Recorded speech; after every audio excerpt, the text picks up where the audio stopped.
말씀 한 구절 보겠습니다. 사도행전 1장 8절 말씀입니다.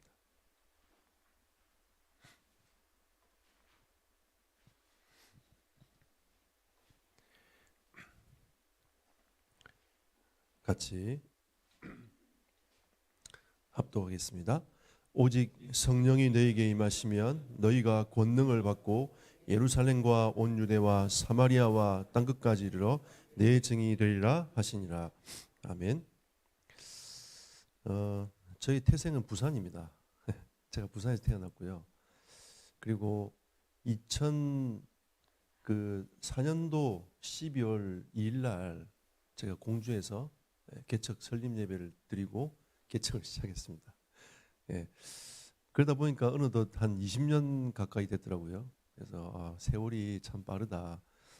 원래 부산 사람인데 충청도화 돼가고 있는 게 아닌가 이런 생각도 한 번씩 해봅니다. 충청도는 반응이 별로 없어요. 처음에 제가 충청도화 얼마나 힘들었던지 말을 하면 이렇게 반응이 와야 되는데 반응이 안 와가지고 그리유 하고 이렇게 앉아 계시거든요. 그러니까 그 이유가 또 무슨 이유인지 잘 몰라요. 예. 그 처음에 제가 이제 그 전도하면서 한 분을 만나자고 이렇게 약속 시간을 정했습니다. 정했더니 이분이 맨날 며칠 이 시간 만납시다 하니까 그리유 이러더라고요. 그래서 제가 나갔어요. 안 나와요 사람이. 그래서 전화를 해가지고 왜 안 나오냐고 물어봤더니 내가 언제 나간다 그랬시오 이러더라고요. 내가 약속했지 않냐고 했더니 자기는 그런 적이 없다는 거죠. 처음에 제가 너무 황당한 거죠.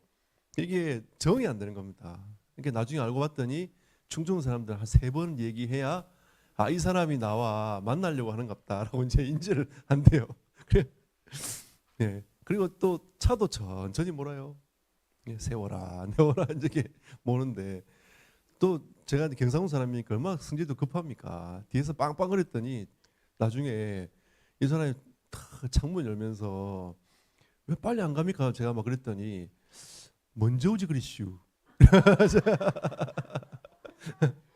먼저 오라고 먼저 와야지 왜 늦게 와가지고 이렇게 빨리 가라고 이렇게 얘기를 하냐고 이렇게 저한테 얘기를 하더라고요.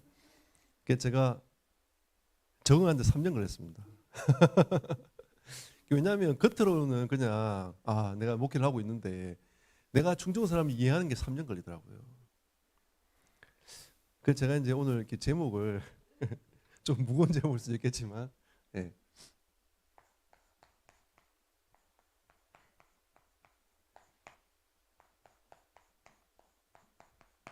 예. 동문과 선교에 대해서 좀 얘기를 해보겠습니다. 우리 선교사님들이 이제 선교로 나가 가시잖아요. 그러면 그 현장에서 적응한다는 게 이게 쉬운 문제가 아닌 거죠. 우리는 말이 통하는데도 그게 의미 전달이 또 안 될 때도 있지 않습니까? 한국말인데도 의미 전달이 잘 안 돼요. 그래서 제가 충청도에 가서 가게에 들어가서 막 물었더니 주인이 가만히 있는 거죠. 옛날 유목사님 메시지 들으다 보면 느려가지고 천천히 얘기한다고 얘기를 하더라고요. 그래서 제가 그런가? 기다렸단 말이죠. 한 30분 기다렸는데도 아무 말 안 해요. 나중에 알고 보니까 제 말을 못 알아듣는 거죠. 옆에서 우리 공주 태생의 우리 집사님이 통역을 해줬어요. 충청도 말로 하니까 그때서 바로 딱 물건을 주는 겁니다. 그래서 제가 이제 또 개척을 해놓으니까 성도가 없잖아요. 우리 개척 멤버 우리 지금 현재 장로님 여자 장로님 한 분 하고 저희 집사람하고 수요예배 2명 딱 앉아 있었거든요. 한 분이 딱 들어오셨어요. 그러면 50% 부응한 거 아닙니까? 그죠? 열심히 막 설교를 하고 있는데 중간에 나가요. 왜 나가지? 예, 인천은 커가지고 누가 누군지 잘 모르지 않습니까? 공주는 소도시라 2집 건너면 다 알거든요. 그냥 2집 건너서 알아보니까 이분이 젊은 목사가 와가지고 막 열심히 설교를 하는데 열정 있게 설교를 하는데 도저히 무슨 말인지 못 알아듣겠다 해서 나갔다는 겁니다. 그런 어떤 좀 뭐랄까 경상도 억양 발음 이런 것들이 처음 듣는 충청 사람들인데 굉장히 충격이 있던가 봐요. 예. 근데 결국 그 사람이 나중에 보니까 다락방 하고 있더라고요. 예.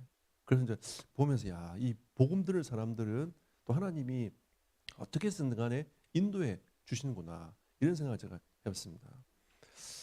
그럼 뭐 인천은 안 그렇겠죠. 여러분은 이제 유 목사님 메시지에 굉장히 그거 돼 있어가지고 저는 유 목사님 메시지를 들을 때 제가 부산 태생이니까 정말 쉽게 너무 쉽게 편안하게 들렸거든요. 그 다른 지역에 있는 분들이 너무 힘들다고 막 얘기를 하시길래 야, 참 내가 부산에 태어난 것도 하나님께 감사해야 될 부분이구나. 제가 초창기 때 그렇게 제가 생각을 했습니다. 저는 94년도에 그 합숙 가면서 다락방을 제가 이제 시작을 했고요. 저희 부산에 있는 제 모교회가 다락방을 그때 했었습니다. 하고 있는데 저는 이제 활발하게 막 다락방이 일어나고 있을 때 저는 그냥 약간 영적 문제 있는 한 사람으로서 복음에 약간 사이드에 빠져 있어가지고 뭔가 사람들이 저렇게 은혜를 받고 하고 있는데 거기 가기 싫은 또 거기에 가고 싶지 않은 그런 사람 중에 한 사람이었습니다. 어느 날 갑자기 우리 친구가 뭐 변하는 거예요. 왜 변하지 저 인간이? 내하고 같이 놀던 놈인데 왜 변하지? 그 나중에 알고 보니까 걔가 다락방을 참여한 거죠. 그래서 제가 이제 94년도에 합숙을 받고 야 진짜 예수가 그리스도가 맞구나. 그걸 딱 제 가슴 속에 딱 결론을 내고 난 이후에 제 인생도 변하기 시작했습니다. 그러면서 이 하나님이 나에게 주신 이 복음사의 길을 가야 되겠구나. 그래서 제가 이제 결단하고 그 길을 제가 가게 됐습니다. 그래서 조금 제가 이제 이 지역을 잘 몰라가지고 제가 전체 순회를 쭉 하고 있는데 지역마다 조금 시간표들이 좀 다른 것 같아요. 그래도 오늘 좀 얘기를 하면서 좀 함께 응답을 받는 좀 시간이 되면 좋겠습니다. 지금 우리가 이 세 가지 뜰에 대해서 우리가 계속 얘기를 하고 있지 않습니까? 저희 교회가 하고 있는 걸 조금 한번 소통을 조금 해보도록 하겠습니다. 그러니까 여러분이 더 잘할 수 있겠지만 그래도 좀 같이 소통하면서 서로 이제 포럼해가면서 좀 더 하나님이 주신 응답과 축복들을 어떻게 함께 나눌 것인가에 대한 부분들을 조금 함께 고민하는 시간을 가지면 좋을 것 같습니다. 첫 번째는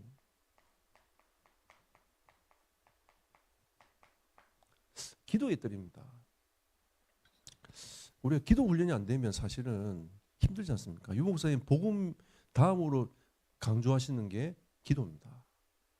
호흡하면서 기도하시잖아요. 그러니까 사실은 그분은 뭐 메시지 하면서도 호흡하면서 기도하신다 얘기하시는데 전 도저히 이해가 잘 안 돼요. 오늘 차에 타고 오면서도 호흡을 계속 했는데 좀 하다 말았거든요. 5분 하다가. 예. 이게 참 사실 안 돼요. 이게 삶이 돼야 되는데 삶이 안 되니까 참 이게 힘들단 말이죠. 그래서 또 우리 어른 목사님들 한 번씩 얘기하면서 이 새벽기도 어떤 놈이 만들었냐면서 그랬는데 알고 보니까 예수님이 만드신 거죠. 네, 그 놈이 예수님이라. 그래 이제 어쨌든 이 목회자들이 새벽을 깨우면서 새벽을 기도하지 않습니까? 근데 저도 이제 이제 나이가 조금 이제 들어가니까 아침에 일어나고 새벽에 일어나는 게 조금 괜찮은데 이 젊을 때 이게 너무 새벽에 일어나기 힘든 거예요. 또 우리는 이제 전도사 시절 때는 새벽에도 차량 운행도 했지 않습니까? 그럼 새벽 4시에 일어나야 돼요. 5시에 새벽 기도를 하니까. 그리고 이제 차량 운행 쭉 해가지고 오면 우리는 또 일반 목회자들이 아니잖아요. 다락방 뛰다가 그리고 이제 보통 뭐 11시, 12시 집에 들어가서 씻고 이러면 거의 잠을 많이 못 자는 겁니다. 그럼 일반 목회자면 그냥 우리 고향교회 담임 목사님은요 아침 9시에 딱 교회로 출근해가지고 5시에 퇴근하십니다.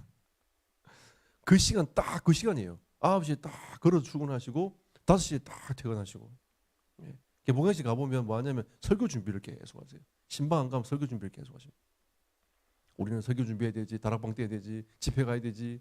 예? 이거 할 게 너무 많은 거죠.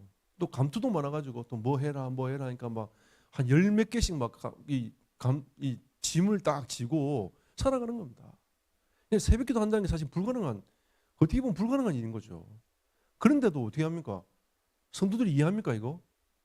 왜 새벽기도 안 하냐면서 막 이러잖아요. 그래서 이 새벽기도 합니다.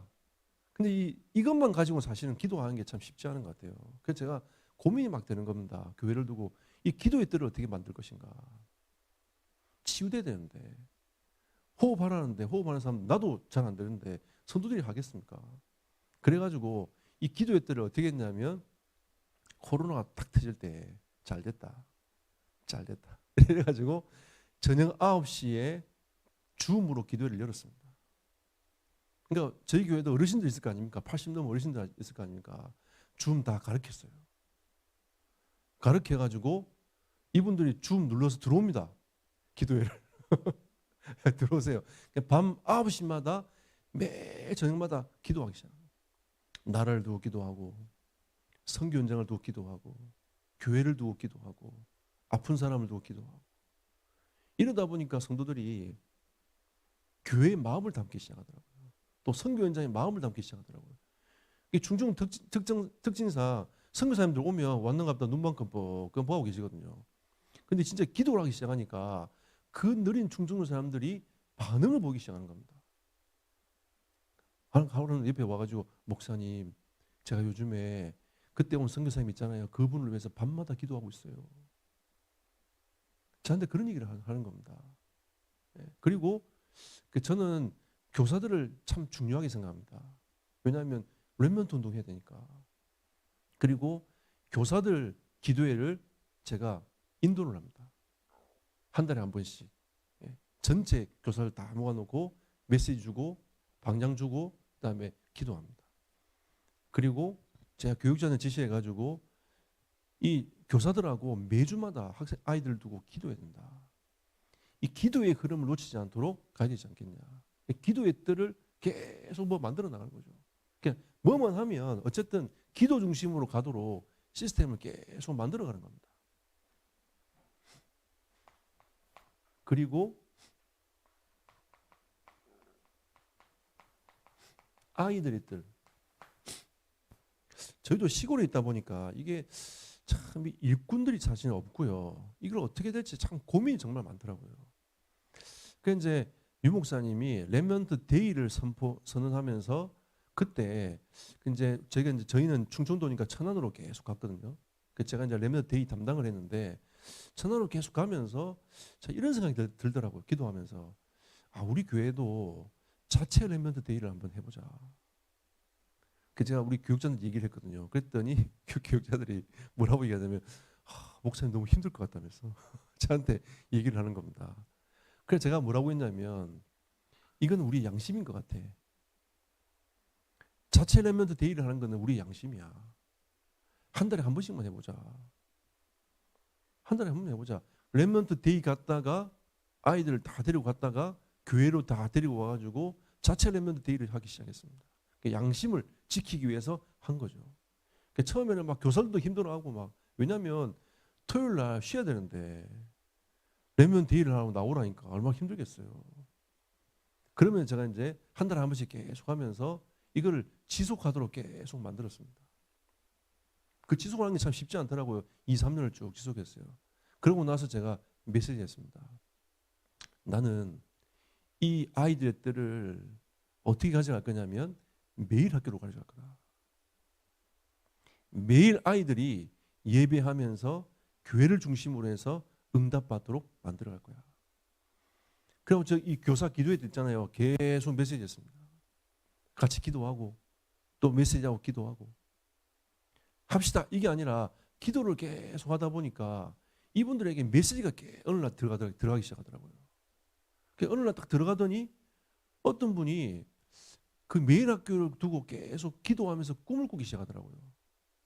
또 우리 교회 전도인도 그걸 가지고 꿈을 꾸고 기도하기 시작하더니 작년에 매일 학교가 시작됐습니다. 매일 아이들 불러가지고 아이들이 그래도 나와서 예배하고 기도하고 그러고 이제 이 부부가 이 세 가지 뜰을 두고 기도하면서 작년에 사업의 문을 하나 열어주셨어요. 그래가지고 그 안에서 교회의 아이들 뜰, 이방의 뜰 말고 자기 직장 현장에서 사업 현장에서 이방의 뜰과 아이들 뜰을 자기가 회복해야 되겠다라고 기도하면서 하나님이 어느 정도 세팅을 딱 이렇게 지금 만들어 가고 계신 중입니다. 아이들의 뜰. 그리고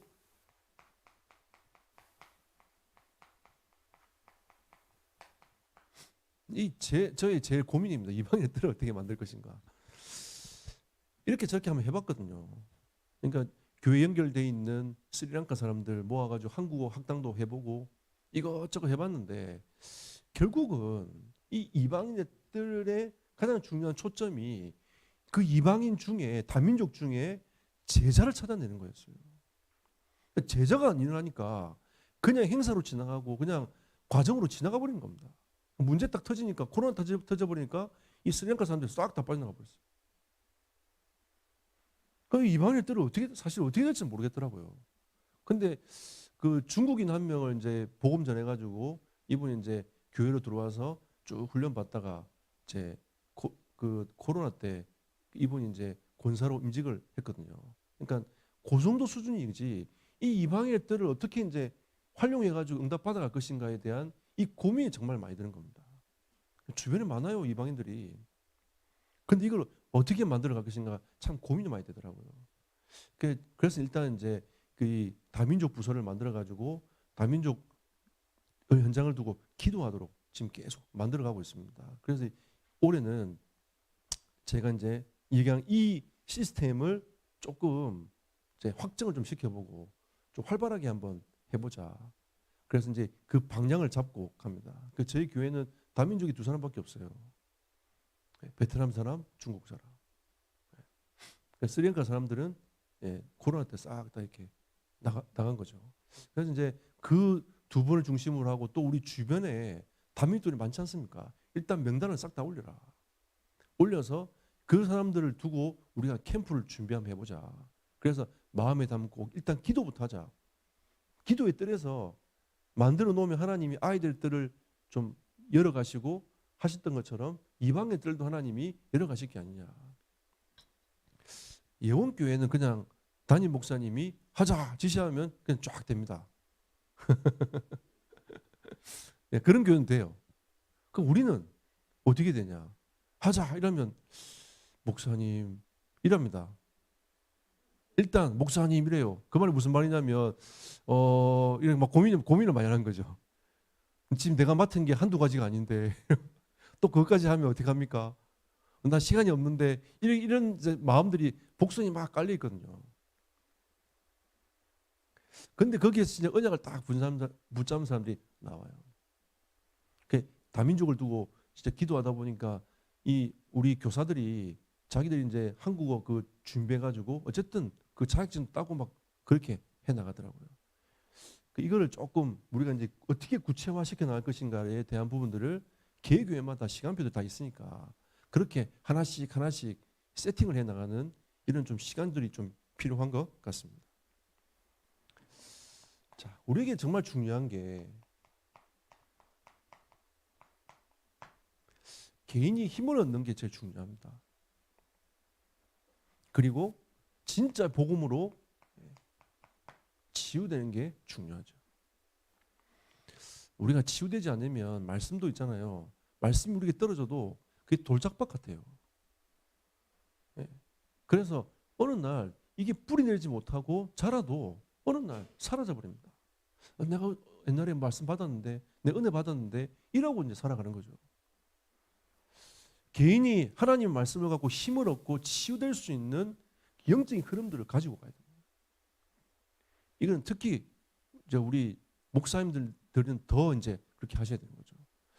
저도 목회를 한 20년 해보니까 기다리는 게 제일 힘들어요.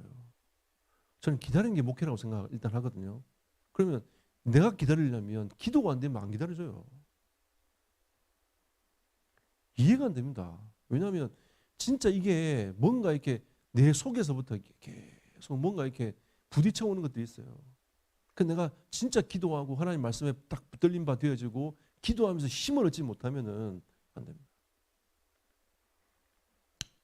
저는 어떤 목사님이 그런 얘기를 하더라고요. 거짓말인지 참말인지 모르겠는데 전체 성도를 두고 하루에 5번씩 기도한답니다. 그래서 그 얘기를 듣는데 거짓말이겠지. 저는 생각했어요. 어떻게 그럴 수 있어? 그 목사님 교회는 성도만 800명이에요. 어떻게 가능합니까 그게? 네. 그래서 제가 속으로 거짓말일 거야. 그래서 제가 옆에서 가만히 지켜봤거든요. 진짜예요. 하나님이 허리 수술하고 무릎 수술하게 만들어가지고 어디 못 가게 만들고 그래서 할 일이 없으니까 계속 기도만 하시는 거야. 그래서 내가 그거 보면서 그래서 그분이 한번 강의할 때 그런 얘기 하더라고요. 내가 허리 수술하고 무릎 수술하면서 하나님이 나를 전 교인 5번 기도하도록 만들었다면서 자기는 그게 축복이라 생각한다면서. 제가 그분 딱 메시지 듣고 제가 하나 실천한 게 있습니다. 적어도 나는 매일 아침마다 우리 성도 전체를 두고 기도해야 되겠다. 이제 이 전도학교 참여, 제가 동문전도에 참여하면서 제가 이제 목사님들 메시지 저도 막 듣지 않습니까? 그러면 거기에 대한 하나님의 메시지들이 계속 들어와요. 그럼 또 제가 거기에 따라 갱신하고 응답받고. 그리고 제가 뭐 하냐면 이 좀 성도들하고 이제 이렇게 관계가 좀 제 마음에서부터 약간 멀어질 때 제가 어떻게 하냐면 그 성도를 두고요 계속 축복합니다. 그러면 이 내 속에 있는 이 마음의 문제가 싹 끝이 나요. 이 개인이 힘을 얻고 치유받을 수 있는 길이 안 되면은 이 목회자도 한계에 부딪혀가지고 계속 나도 모르는 사이에 무너져 버린 겁니다.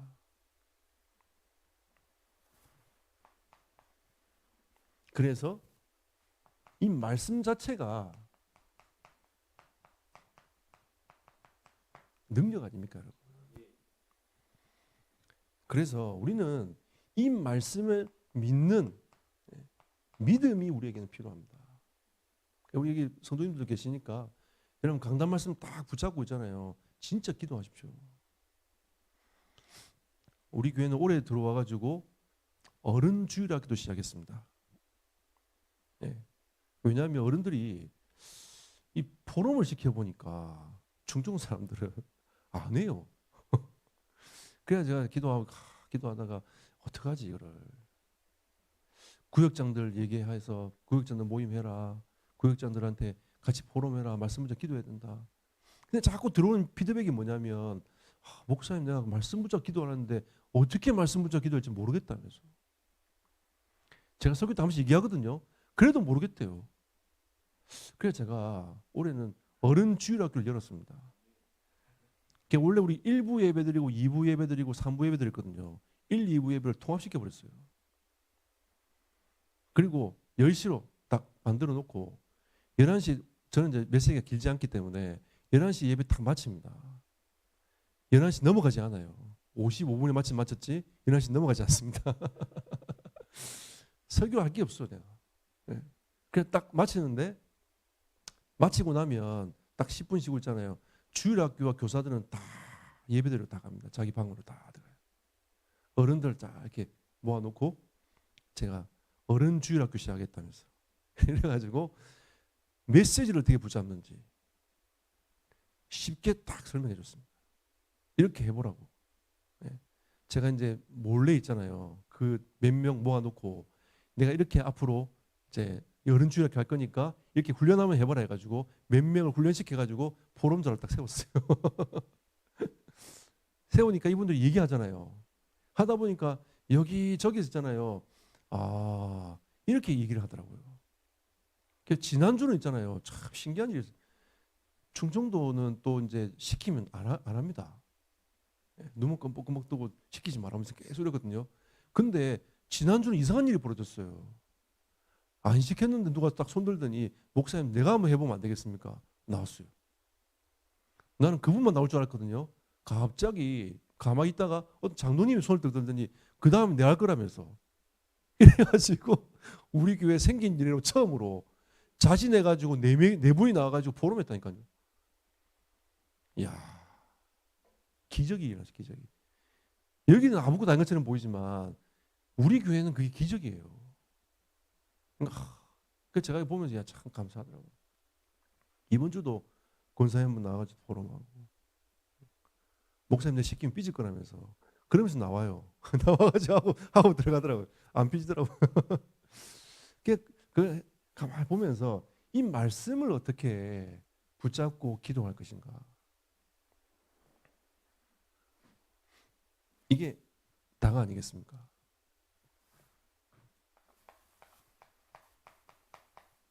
기도를 어떻게 할 것인가? 이게 실제적인 누림이 돼야 되는데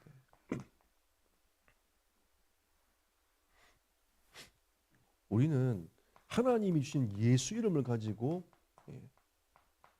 영권을 사용하는 기도를 해야 됩니다. 저는 성도들 시킵니다. 예수 그리스도 이름으로 공주 현장의 역사는 어둠의 권세 결박받을지어다. 이렇게 기도해라. 제가 시킵니다. 왜냐하면 입술에서 고백을 못해요. 예수 이름으로 결박을 못 시키는 겁니다. 예수 이름으로 결박받도록 기도해라. 요즘에 우리 장로님들도 대예배 때 나와가지고 예수 이름으로 결박받을지어다 고백하시더라고요. 영권 기도해야 됩니다. 제가 처음에 공주 왔을 때 공주의 유명한 산이 계룡산이 있습니다. 계룡산 들어가 보니까 굿당만 500개였어요.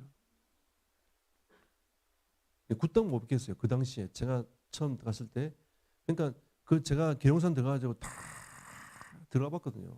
특징적인 게 뭐냐면 부산 사람만 오는 굿당도 있더라고요. 와, 굿당 전문화. 그래서 제가 그 들어가가지고 내가 부산 사람이라고. 그래 가가지고 막 얘기하면서 근데 그 기도실이 쫙 귀신 충만할 수밖에 없는 시스템을 쫙 갖춰놨어요. 그 사람 거기들 와가지고 있잖아요. 또 계룡산 신이 잘리는 곳이니까 그 들어가가지고 그리고 20대 초반 애들이 줄 서 있더라고요. 근데 왜 줄 서 있냐 물어보니까 신 받으라고 줄 서 있는 거예요. 너무 안타깝더라고요. 어떻게 기도 안 할 수 있겠습니까? 공주가 교육도시입니다. 공주 4대 유명하지 않습니까? 그 교육도시인데 알고 보니까 교통사고율 1위, 자살률 1위였어요. 충청남도에서. 이 백제 문화제를 하는데 전국에서 유명한 무당들을 불러가지고 부닥거리를 계속. 그래서 저는 하나님이 이 현장에 이 교회에 하나님이 이 공주란 이 지역에 우리 교회를 세우셨구나. 제가 처음에 이렇게 그 교회를 쭉 개척하기 전에 교회를 분석을 해봤거든요. 교회가 한 230, 240개 되더라고요. 그래서 제가 하나님 앞에 질문했습니다. 아니 또 230, 40개 되는데 또 교회를 세워가지고 떠들 필요는 없지 않냐 하나님. 왜냐하면 내가 개척을 해야 되니까 상가를 얻어야 될 거 아닙니까? 그죠? 제가 땅을 사갖고 건물을 짓겠습니까? 돈도 없는데. 예. 저 부교육자 때 교회에서 살았거든요. 그 교회 지하실인데 지하에 제가 살았어요. 1년 반을. 돈이 뭐 있습니까? 저희 어머니한테 결혼할 때 제가 너무 돈이 없으니까 그때 제 이 사례비도 거의 뭐 없을 때였으니까 너무 돈이 없으니까 제가 어머니한테 어머니 신혼여행 가야 되겠는데 돈 좀 주면 안 되겠냐면서 그랬더니 어머니가 신혼여행 갈 돈도 없냐면서 그래서 제가 그때 너무 이 마음이 상하더라고요. 예. 그냥 뭐 어떤 분들은 신혼여행 못 갔다는 분도 계시긴 한데 그래서 저는 이제 어머니한테 달라 해가지고 신혼여행 갔다 왔습니다. 네, 갔다 왔어요. 제일 싼 거, 네, 제일 싼 거 여행사에 보고 제일 싼 거 집어가지고 갔다 왔어요. 참 이게 쉽지 않은 거죠. 그래서 제가 계속 영권기도했어요.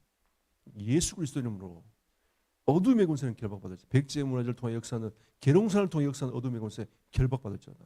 공주를 둘러싸고 있는 사찰 암자가 200개예요.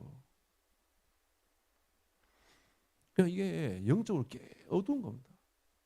그래서 제가 몇 년 전에 계룡산 담당하는 공무원을 만나가지고 제가 얘기하다가 굿당이 134개로 줄었다는 겁니다.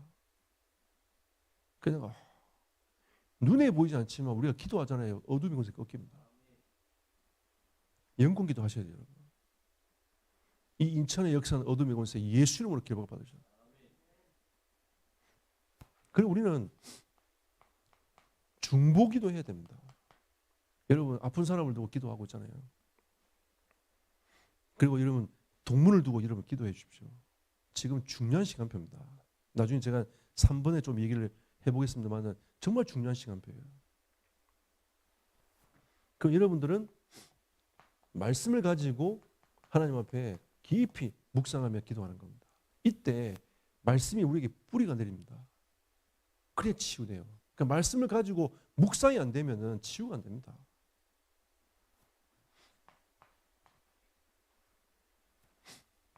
우리는 전도가 되어진다라고 우리는 딱 마음을 갖고 있지 않습니까? 되든 안 되든 간에 우리는 일단 전도는 되어진다. 이런 이제 우리 명제를 갖고 있어요. 근데 문제는 내게 체험이 안 되니까 힘든 거 아니겠습니까? 전도는 되어집니다. 이거 우리가 뚫어야 돼요. 저는 말씀과 기도 속에서 하나님이 전도의 방향을 맞추고 있으면 전도는 되어지게 하신다. 저는 그래서 이제 우리 교회 안에 저는 이제 다락방을 잘 안 하고 사역자 모임을 몇 개 하거든요. 하는데 제가 가장 관심을 두는 게 뭐냐면 생명운동이 일어나고 있는가. 매주 모니터링 제가 합니다. 생명운동에 대한. 지난주도 제가 이제 지교회 가가지고 사역자들 포럼을 가만히 들으면서 이렇게 영적으로 시달리는 사람, 잡힌 사람이 예수님 영접했다 저한테 포럼을 하더라고요. 그리고 이제 어떤 또 사역자 팀들은 지역을 정해놓고 자기들끼리 이제 전도하러 들어가기 시작했다. 이렇게 또 포럼을 하더라고요. 그러니까 생명운동하고 이렇게 전도에 대한 관점에서 계속 제가 점검하고 체크합니다.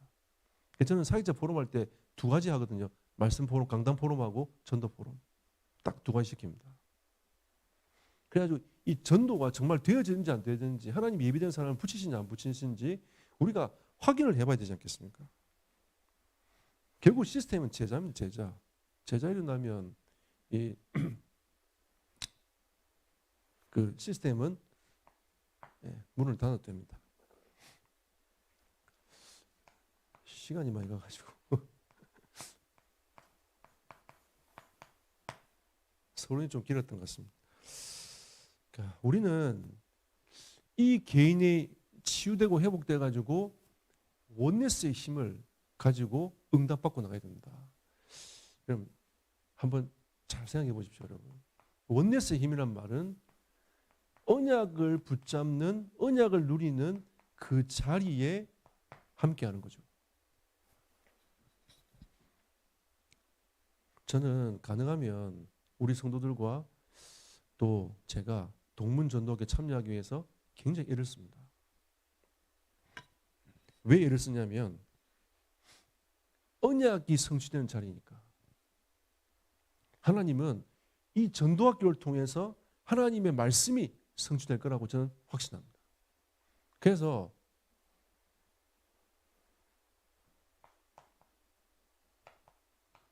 사도행전 1장 12절 14절에 마음을 같이하여 그랬지 않습니까? 마음을 같이하여 한 자리에 딱 보이는 겁니다. 여기에 숫자가 많고 적고의 문제가 아니라 마음을 딱 모아가지고 우리가 진짜 전도운동하자, 복음운동하자, 우리 동문교회 살리자, 그리고 동문들 중심으로 해서 전도운동하자, 세계 2, 3, 7가 5천 정도 살리는 응답을 받자, 후대사에 가자. 딱 그 마음을 가지고 한 자리에 모일 때 성령이 역사하지 않겠습니까?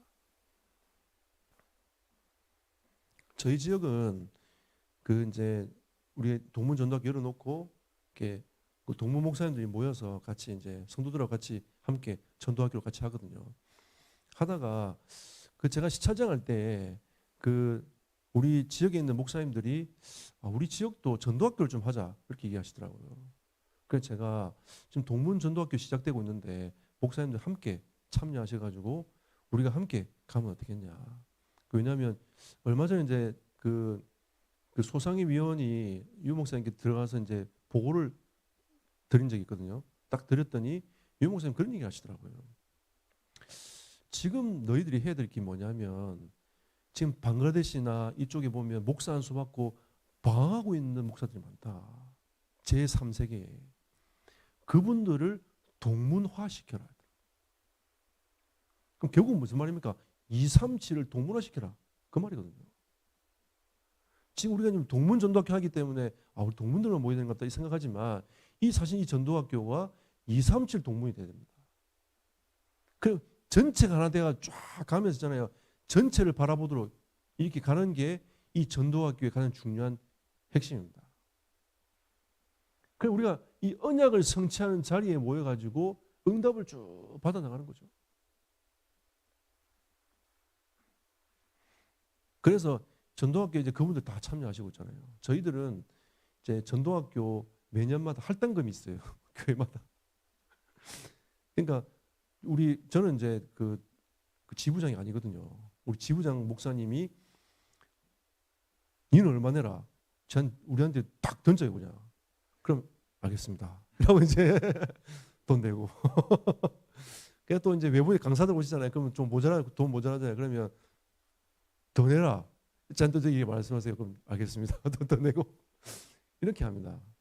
그래가지고 이제 전도학교가 쭉 돌아가도록 만들고 또 가다 보니까 이제 우리 주변에 어려운 동문 선교사님들 계시잖아요. 그래서 우리 전도학교는 이렇게 얘기했어요. 목사님들은 보통 이제 우리 헌금할 때 얼마 하는지 잘 모르겠지만 일단 2만 원씩 하자. 가장 작게는 2만 원씩 하자. 왜냐하면 만 원은 전도학교 헌금으로 하고 만 원은 선교사님 돕자.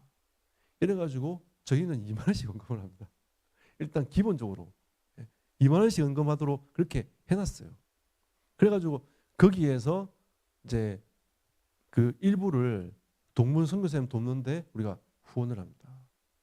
그러면 조금 이렇게 흘러가도록 쭉 만들어 가게 된 거죠. 그러니까 이 동문 전도학교가 힘이 있으니까 조금씩 이제 그 목사님들도 모시고 또 저희는 이제 1세대 목사님들 계속 모시거든요. 그분들이 이제 그때 초창기 때 전도 운동했던 그런 어떤 역사들 이런 부분들을 좀 계속 우리가 들으면서 함께 계속 합니다. 그러니까 목사님들 굉장히 좋아하시더라고요. 그러니까 우리가 이제 힘을 얻으니까 조금 그 자리에서 많은 이제 하나님의 응답들을 보게 되고 또 1세대 목사님들하고 소통할 수 있는 이런 이제 하나님이 문도 열어가시더라고요. 요즘에는 또 지금 저희가 이제 일본 집중을 하고 있기 때문에 일본에 있는 선교사님들이 꽤 들어오세요. 또 미국에 있는 선교사님도 들어오시고. 근데 이분들이 이제 또 이렇게 동문들 교회들을 쭉 순회하시면서 동문 이렇게 목회하고 있고 또 이렇게 함께 우리 1세대 목사님들과 함께 가고 싶어 합니다라고 하는 그 중심들을 담아내면서 이렇게 우리가 그 중간 역할들을 해 나가도록 만들어가는 거죠. 그 우리의 방향은 다른 데 있지 않지 않습니까? 사도행전 1장 1절, 3절, 8절 이게 우리의 방향입니다. 그리스도 하나님의 나라 성령 충만.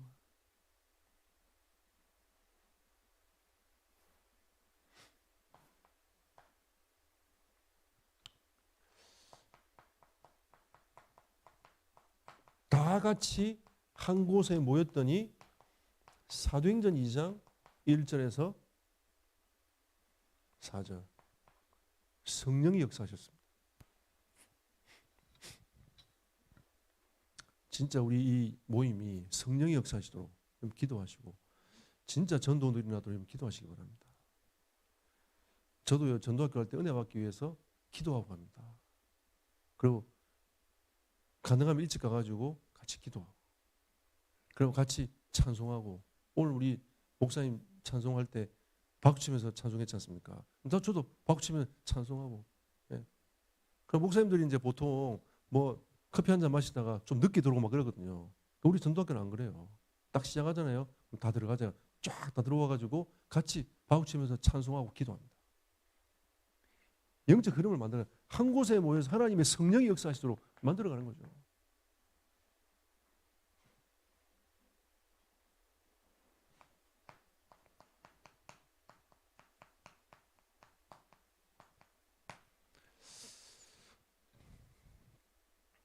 하나님께서 이 동문에게 이제 하나님이 많은 은혜와 축복들을 지금 허락해 가고 계십니다.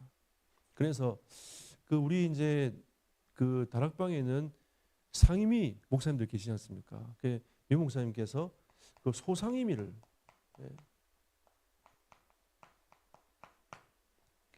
결성하게 해가지고 그 유치영 목사님을 소상임위 위원장으로 두고 그 다음에 그 밑에 세 분의 위원하고 국장들 또 있습니다. 그러니까 소상위 위원들이 이제 그 위원과 국장과 지금 여기 계시는 이제 우리 그 지부장, 총무, 목사님들까지 그 소상임위에 전체에 포함되어 있습니다. 그리고 소상임위 뭐하냐?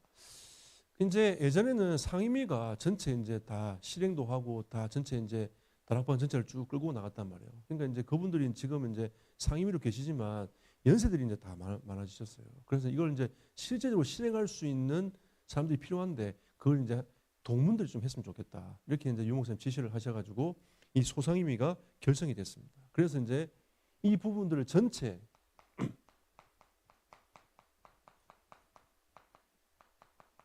전도 운동을 어떻게 실행할 것인가 여기에 좀 마음을 담고 있고요. 그러다 보면 그 우리 이제 RTS 이제 동문 회장, 부회장 이렇게 쭉 있지 않습니까? RTS 임원들은 이제 신학교를 중심으로 해가지고 이제 국내 동문들은 신학교를 중심으로 해서 전체 쭉 세팅을 계속 지금 현재 해 나가고 있습니다. 그래서 뭐 MT라든지 그 다음에 뭐 신학교 관련된 이 부분들을 앞으로 이제 그 국내 동문들이 맡아가지고 지금 현재 역할들을 현재 감당을 지금 하고 있고요. 그러면 조금씩 이제 이렇게 영향력들을 함께 소통을 계속 이제 하고 있습니다.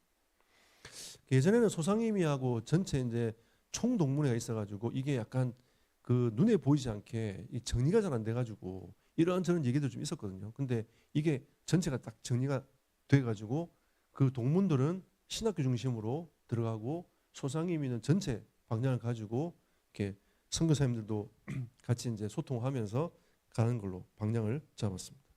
그리고 우리 지부장, 우리 그 총무 목사님들은 지역의 전도학교,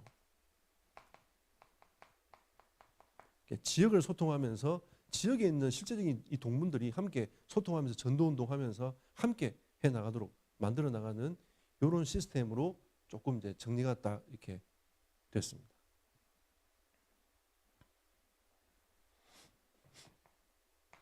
그리고 해외는 20개 나라에 40군데 신학교하고 MOU를 맺었습니다.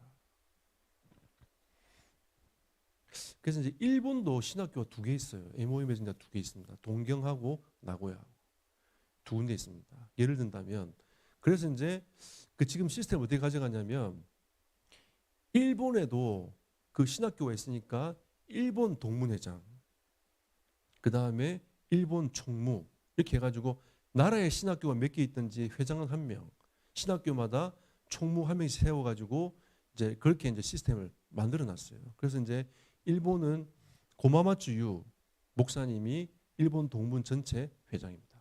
그리고 신학교마다 총무가 세워져가지고 2분이 이렇게 연결해가지고 같이 소통을 하고 있고요.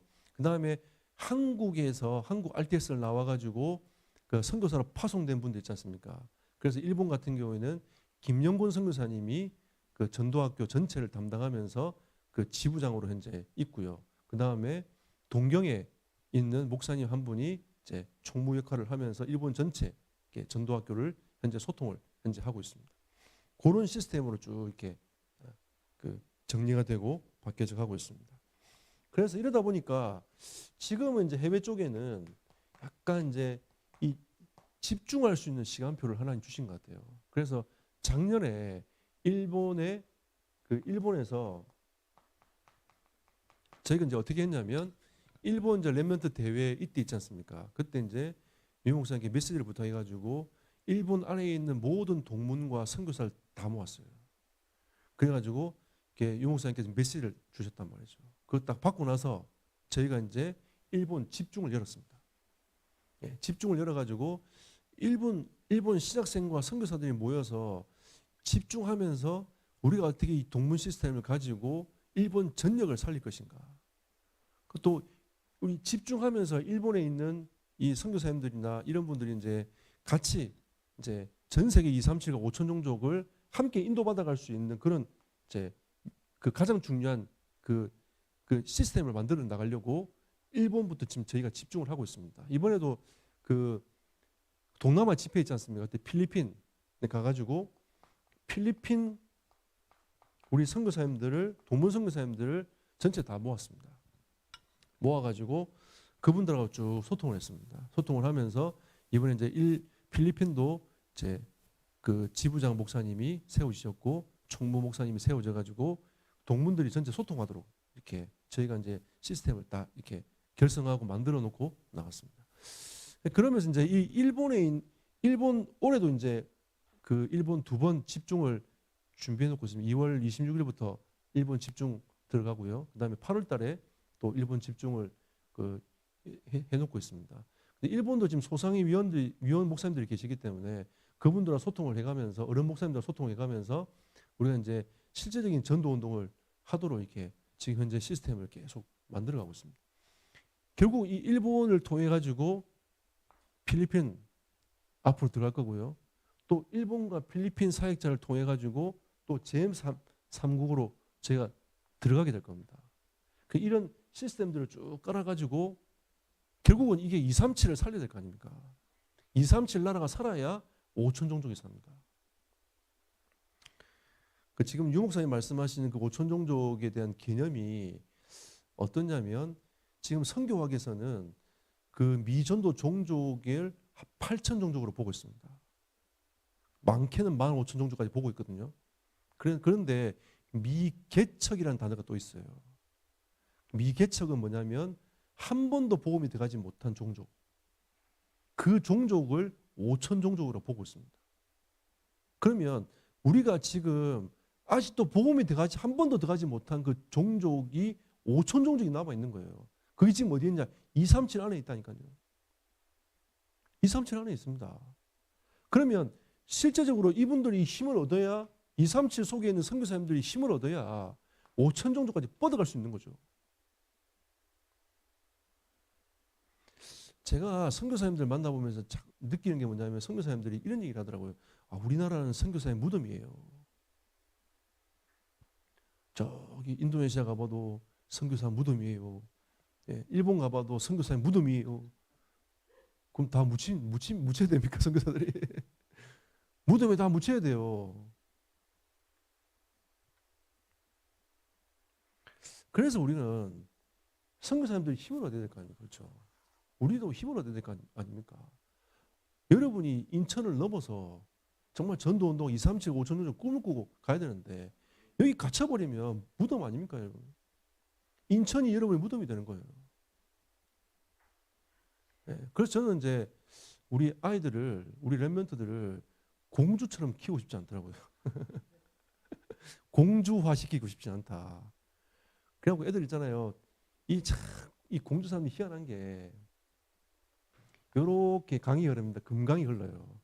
이쪽이 이제 옛날 구도심이고 이쪽이 신도심이거든요. 여기에 이제 공주대학교가 있습니다. 공주대. 여기서 여기까지 넘어오는 게 차로 14분밖에 안 걸려요. 14분밖에 안 걸립니다. 근데 제가 옛날 살던 지역이 여기였거든요. 집이 싸니까, 집값이 싸니까. 그냥 우리 주인 아주머니가 제가 교회 다닌다 하니까 교회를 어디 가냐 물어보더라고요. 제가 여기 이쪽으로 간다니까. 우리 주인 아주머니 뭐라는 줄 아세요? 그렇게 멀리 가냐면서. 얼마나 기가 찹니까? 14분밖에 안 걸리는데. 인천은 대도시니까 차도 막히잖아요. 공주는 또 안 막혀요. 그렇게 멀리 가냐면서. 그리고 여기에 살던 70대 할머니 한 분이 70년 만에 이 다리를 건너갔습니다. 70년 만에 넘어가가지고 이렇게 발전된지 몰랐다면서. 이게 발전된 것도 아닌데 이렇게 발전된 건지 몰랐다면서 깜짝 놀라시더라고요. 이 공주입니다, 여러분. 거기서 커오는 아이들이 어떻게 했어요, 여러분? 그래서 제가 중국을 애들 데리고 갔습니다. 그래갖고 뭐 했냐면 지금은 이제 이게 중국에 보면 뚱쳐 해가지고 우리나라처럼 KTX 좀 빠른 차가 생겼는데 그때는 그냥 이렇게 천천히 가는 차들이 많았어요. 그 애들을 그냥 기차를 태웠습니다. 그래갖고 50시간을 태워버렸어요. 그러니까 애들이 막 미치려는 거죠. 그러고 제가 설명해 줬습니다. 그 중국이 너희가 50시간 탔지만 중국이 이렇게 광활한 땅인데 여기서 이거밖에 안 내려온 거야. 제가 그랬거든요. 그랬더니 애들이 그러면서 애들이 생각이 싹 바뀌는 겁니다. 2번 데리고 왔어요. 그래갖고 또 한 2번은 미국 데리고 왔습니다. 한 번은 이제 제가 미국 가가지고 뉴욕 가가지고 있잖아요. 브로드웨이 가가지고 알아듣도 못하는 뮤지컬도 보고 뮤지컬도 보고 예. 나야가라 폭포 가가지고 나야 가라 외치기도 하고 막 근데 외치기도 하고 그러면서 애들 쫙 한번 데리고 다녔거든요. 그다음에 LA 가가지고 막 예. 그 할머니가 어떤 할머니가 그랜드 캐니언을 갔다 와가지고 어디 갔다 오긴 갔다 왔는데 어디 갔다 온지 잘 기억이 안 나가지고 할머니 어디 갔다 왔으니까 그년도 걔년 이러면서 애들 그랜드 캐니언도 갔다 오게 만들고 갔다 오게 만들어 가지고 애들 눈을 확 열어줬어요. 그게 우리가 이제 5번째 유럽 가려고 준비하다 코로나 터졌습니다. 그 갔다 온 애들이 목사님 우리 언제 가요? 계속 그러거든요. 한번 가려고 이미 딱 세팅 다 해놨다가 유럽 가려고 세팅 다 해놨다가 무마됐어요. 그러니까 이거는 제가 교회가 작을 때도 시작했습니다. 몇 명 안 될 때 애들 데리고 와가지고 가자. 너희들 이렇게 살면 안 돼. 2, 3, 7, 5천 세계복음화 애들 아니냐. 이번에 목사님 저기 교회 저 일본 간다더라고요. 그래서 할렐루야 감사하다. 계속 데리고 나가야 돼요.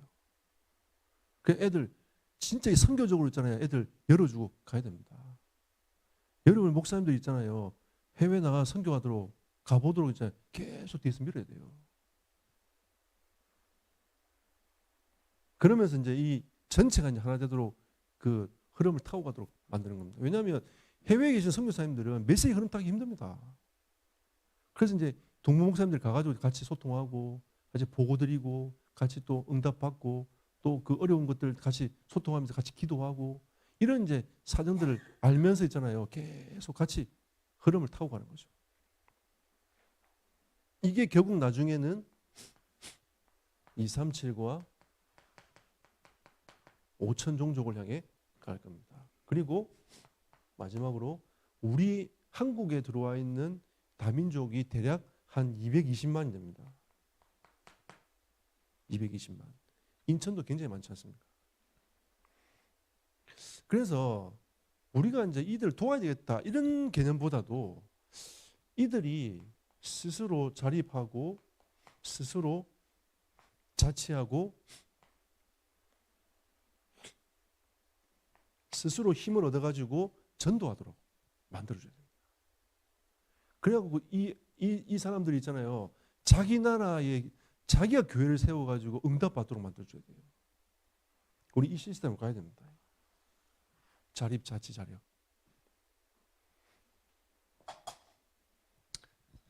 제가 성경 논문을 썼는데 방글라데시를 썼어요. 제가 이제 그 현장을 가만히 보면서 선교학적으로 좀 가치가 있겠다 싶어가지고 제가 방글라데시를 제가 썼습니다. 근데 그 살람 목사님은 잘 아시다시피 그 살람 목사님이 여기에서 노동자로 왔다가 복을 받았어요. 그럼 이제 임마누엘 서울에 이제 다니면서 이분이 이제 은혜를 받기 시작한 겁니다.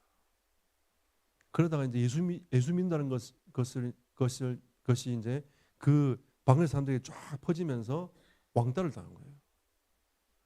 어쩔 수 없이 방글에서 들어가게 된 겁니다. 거기에서 이제 그 서울 임마누엘 서울에서 정재 선교사님한테 얘기를 해가지고 정재 선교사님이 방글에서 방문을 하기 시작한 거죠. 선교사님이 가보니까 이 사람이 제자예요. 그래가지고 그분을 통해 함께 쭉 사역을 같이 하다가 이분이 한국에 돈 벌어온 거 가지고 있잖아요. 털어가지고 땅 사가지고 거기에서 RUTC 세워졌습니다. 우리 그때 원네스 펀딩 했지 않습니까? RUTC 세워졌어요. 그 중심으로 해가지고 그 방글라데시 전역으로 교회가 세워졌는데 10개 교회가 세워졌습니다. 성도만 1000명이에요. 무슬림, 힌두, 소수민족 들어와가지고 1000명입니다. 무슬림 현장이 참 힘든 현장이고 힌두 현장은 힘든 현장인데 생을 딱 거는 제자들이 몇 명 일어나니까 하나님이 문을 쫙 열어가시죠. 우리는 그런 다민족 제자 찾아야 돼요. 우리 현장에 있어요. 우리 이런 제자 찾아야 됩니다. 저도 이 이방인의 뜰을 두고 우리 방향을 잡는 게 이런 제자 찾자. 교회 지어줄게. 니 가서 좀 신학 좀 해라. 이런 거 말고 정말 그들이 자립하고 자치하고 자력해가지고 진짜 자기 나라를 살리고자 하는 그런 중심 가지고 있는 사람. 대구의 신영관 목사님이 이 사역을 좀 하세요. 네, 잘하세요. 그래서 다민족 제자 삼아가지고 실제로 그 현장 들어가서 교회 세우고 이런 사역들을 계속 하고 계십니다. 다음에 혹시 기회 되시면 그 신영관 목사님을 한번 초빙해가지고 여러분 교회에서나 이렇게 좀 메시지 들어봐도 좋을 것 같아요. 예. 이런 이 동문의 힘이 여러분 있어야 중심을 담고 기도해야 이런 역사들이 계속 일어나는 겁니다. 지금 힘이 없는 것처럼 보이지만 1년, 2년, 3년 가면서 하나님은 많은 은혜와 축복의 문들을 저는 열어갈 거라고 저는 확신합니다. 하나님의 큰 은혜가 이 전도학교에 임하기를 예수 이름으로 축복합니다. 기도하겠습니다. 주님 은혜 감사드립니다. 성령으로 역사하시고 여기 모인 목사님들과 교회들과 우리 성도들에게 하나님의 큰 은혜와 충만함으로 덧입혀 주시옵소서. 우리가 함께 연합하여 237과 5천 정도 살릴 참된 전도운동의 증인으로 설 수 있도록 하나님께서 은혜를 베풀어 주시고 인도하여 주시옵소서. 예수 그리스도 이름으로 기도드렸습니다.